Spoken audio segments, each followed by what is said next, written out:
What's up guys, welcome back to another video. This is a reaction to Lost in the Pond, and the video is 10 things I've learned about America since moving here.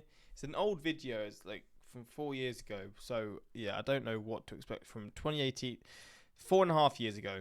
Yeah, it's a long time ago, but yeah, it's another Lost in the Pond video, but again, this is from a time when I don't know if I've reacted to videos from this old from my channel. I must have, I definitely will have done, but I can't remember which ones. But yeah, 10 things he learned about America since moving there. We're going to check this video out. Hopefully you're going to enjoy. You seem to enjoy these reactions of people who have moved from specifically European countries, because that's the ones that I've seen, and their sort of opinions on or things that they've learned about the US, or things they love about the US, things they can't live without, all this kind of stuff. And you seem to enjoy those reactions to those kinds of videos. So yeah, this is one that I saw pop up when I was looking at his channel, and yeah, we're going to check this out and see some of the things he's learned. But links are in the description to my Patreon if you want to see some more of my reactions that I can't post to YouTube for whatever reasons. But let's jump into this.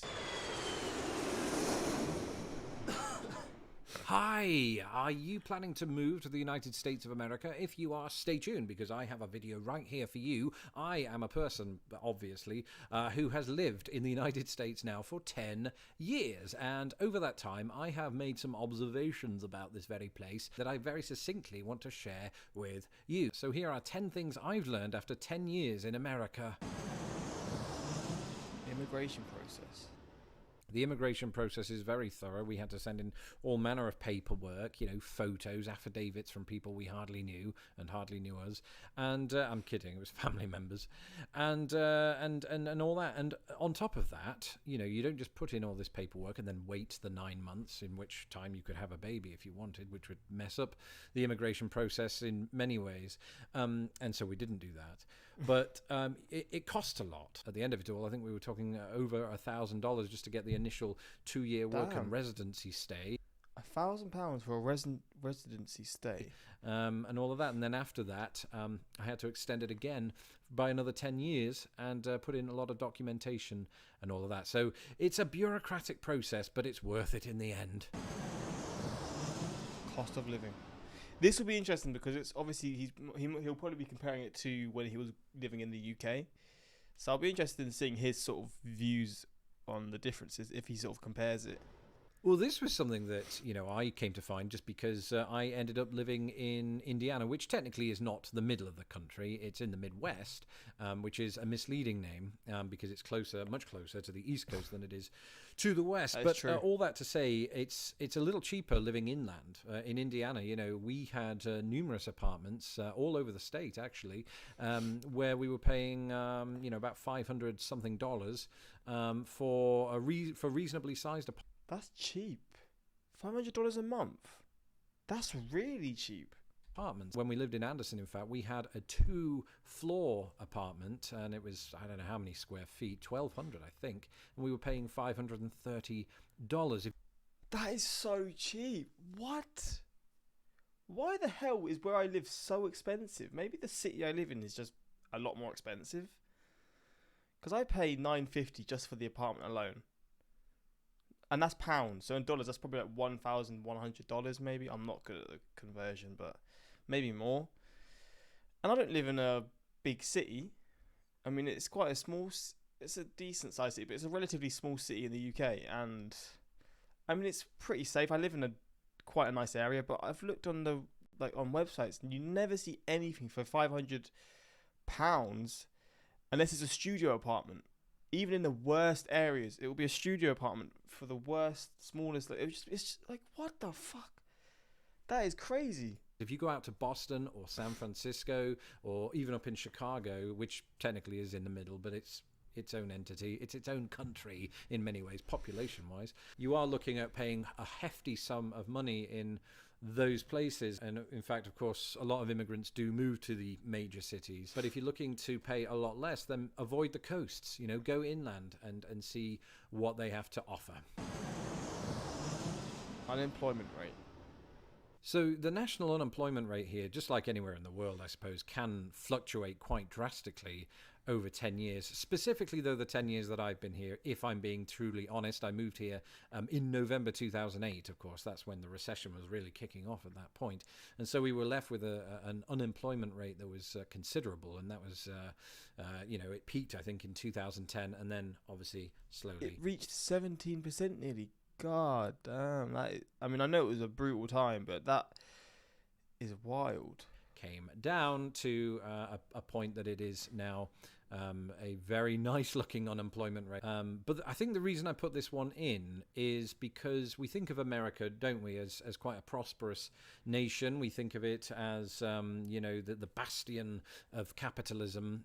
But it, like any other country in the world, does see a fluctuation in the job market and, of course, by extension, in the economy at large. And that's something that really hit home, I think, after moving here, because we were living in recession-hit Anderson, Indiana. Then gradually we progressed into professions that took us further afield, Indianapolis and, of course, Chicago now.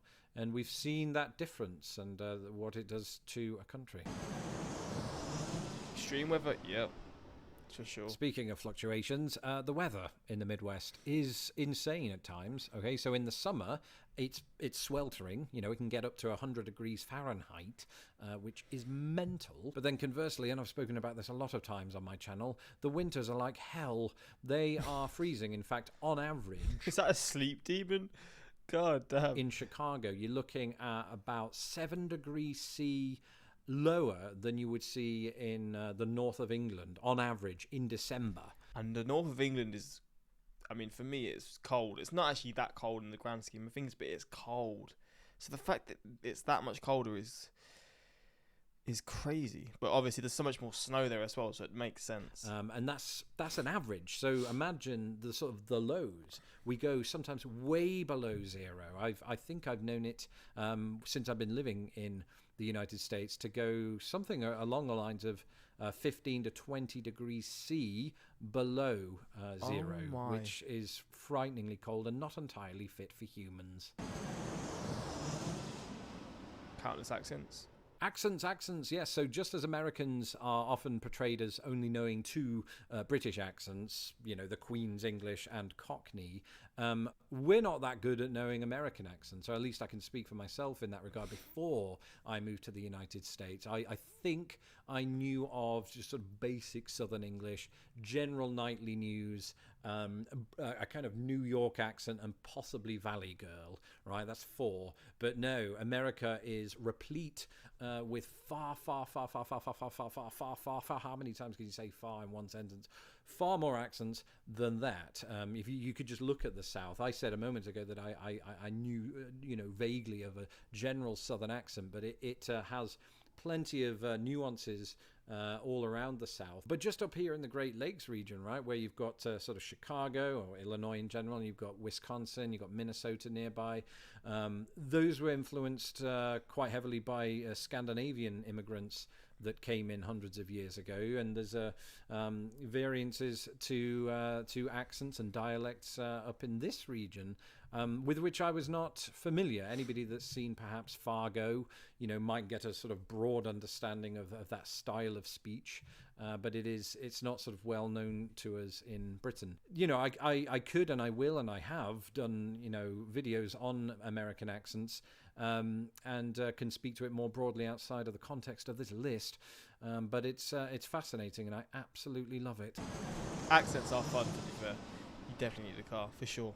You might need a vehicle. Not everywhere has public transit. There's not trains that get you from any city to any city, just like there are in Britain.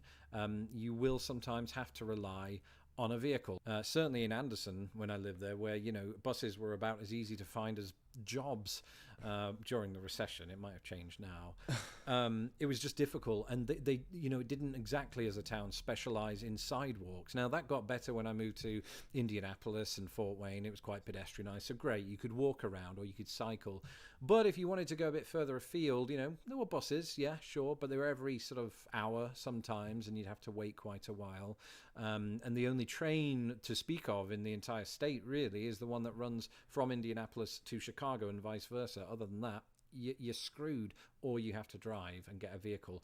I've since moved to Chicago, and that has a comprehensive public transit system, as do quite a lot of cities in the United States. It really depends on where you live. Lost in translation? So, I spoke a moment ago about accents, but just language. Oh, language, just like certain words and all that. Okay. Language in general is quite a departure from what it is in the United Kingdom or in Britain. And, I think obviously most of us are aware of things like the spelling of colour, the spelling of theatre and things of that nature. You read them in books and you see all these sort of differences in American films. But once you live here, you realise that not only are there far, far, far more language differences than we ever knew, but that different regions of America itself are different from the other. For example, I was in the city of Boise in Idaho earlier this year, and I discovered that the animal groundhog there is called a whistle pig. Okay, a whistle pig. What a great name that is. And it's just things like that. The more you go around, the more you find there's actually linguistic nuance, to the lexicon, to pronunciation, to spelling, and all of that. And it's fascinating. There's a wide array of differences, and this is the case for many different reasons. And that's one of the reasons you should follow my channel, so that we can go in depth together on those very things. Okay, speaking of things that are big. Bigger portions, yep. I think we knew it. Portion sizes, they are typically greater here. When I, in fact, visited Boston in 2004, I asked for a kid's ice cream, and it was that big, about the size of my face. So they've got big children out there in Boston. But, since I've moved here, I've found this to be the case also. And one discovery that came to light not long after I moved here is that a lot of places, restaurants and the like, once you get a pop, a soda, fizzy drink, whatever you want to call it, that's another regional difference here across the United States, you get the chance to refill it for free refills. It's encouraged. That actually prompted me to give up pop, soda, fizzy drinks altogether, because I found myself succumbing rather too much to that generous offer. To be fair, I've not drunk fizzy drinks for a long time. I mean, I occasionally do, but in general, I don't drink them. And I'm now going through a phase of trying to not have sweets and fizzy drinks, because I've got such a sweet tooth, man. It's bad, but fizzy drinks aren't really my problem. I did go through a bit of a phase recently when I was drinking a bit more than usual, but I think even in general, it wasn't a lot compared to the average person who does drink them. But I had a phase for a few years where I just didn't touch any fizzy drinks. For a good 2.5 years, I don't think I had a fizzy drink. Not even out of just trying. I just didn't think to drink it. I just didn't need it. But or have the urge to do it. But yeah, I mean, I know if you had free refills, I would feel the urge to do that as well. But yeah. American Avoid people get a hard time stereotypes. when it comes to stereotypes, that they're loud, that they are overweight and all of that. And there are statistics to back up, certainly obesity levels in this country. And it's unfortunate. Of course, not every American fits that bill, nor should we demonize those that do. But that's just one stereotype. I think the loudness stereotype is situation specific, right? I think Americans do tend to be louder in restaurants. It's more of a cultural thing for chatter to be, at volume and to happen quite readily. But Americans are not always loud, and it's not like you walk into a library and find it there. It's not like you would walk into a lot of situations and find it. In fact, if you go to a football game in the United Kingdom, there's a lot of loud British people there, right? And so again, it's situation specific, and also I would say the same thing about politeness values. Okay, so British people, obviously a stereotype there is that we are polite, and I'm not saying that some of us aren't. I think there are examples of us not being. Again, at football matches, probably, right? But also in other areas of life. And conversely, Americans can be some of the politest people I've ever known. In fact, to take it back into the restaurants, the waiters are almost too polite, right? They come round just to see if everything's working out for you. And at times that can, to a British person like myself, that can be quite burdensome, because you want to take that time to have a conversation with the person you're eating with, not with the person serving the food. So there are ups and downs to that one, but I would definitely not say that all Americans are direct to the point of being impolite. There is a directness here, but I think that Americans tend to be among some of the politest people I've ever met. America is massive, of course. There are multiple states, 11 of them in total, I think 10 of those are out west, that are larger than the United Kingdom, at least in terms of area, not in terms of population. In fact, in the case of Wyoming, it has, I think, a population of about 500,000. There are actually more cows there than people, and yet it's roughly the same size area-wise as the entire United Kingdom. But it's huge. The country is massive, and you only really realize that, I think, when you are traveling around by car, and you see that sometimes it can take more than a day to get through an entire state. The place is huge, and I love it for that, because it means that, you know, it's forever going to be an adventure to go and visit all 50 states, which is something that I've been trying to do. So that's it. 10 observations after 10 years in America. Well, there we I go. might do a part B. There's a lot more to say. It's cool to see his perspective from 4.5 years ago as well, because I feel like his probably opinions have changed a little bit, and you can obviously tell the quality's changed a lot in a good way as well. But it's often fun to explain to Europeans that the distance between Los Angeles, California, and Philadelphia, Pennsylvania, is farther than the distance between Lisbon, Portugal, and Moscow.